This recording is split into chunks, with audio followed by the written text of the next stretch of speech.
Warga yang ingin mendapatkan vaksinasi termasuk vaksin booster langsung memadati gerai vaksin yang disiapkan oleh Brimopolda Sulawesi Selatan. Gerai ini dimanfaatkan warga untuk mendapatkan vaksin, apalagi kini vaksin booster jadi salah satu syarat untuk mudik.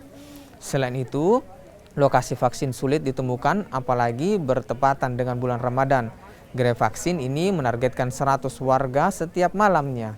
Namun kini capaian itu melebihi target mengingat banyak warga yang ingin divaksin. Sudah vaksin ketiga booster. Ya?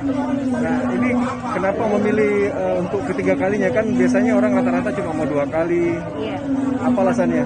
Alasannya supaya imunnya lebih kuat, terhindar dari COVID-19. Tidak ada rencana mau untuk digunakan saat mudik atau bagaimana? Enggak ya? Iya, enggak.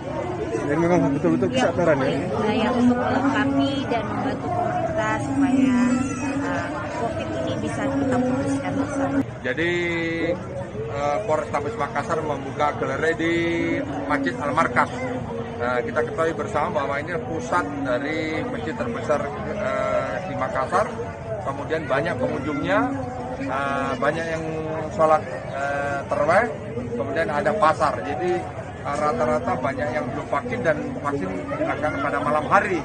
Kami membuka dari mulai jam 19.00 sampai dengan 22.00. Hasilnya alhamdulillah rata-rata pencapaian di atas 100. Jadi warga sendiri yang datang, yang merasa dirinya belum vaksin dengan kesadaran datang sini untuk memvaksin.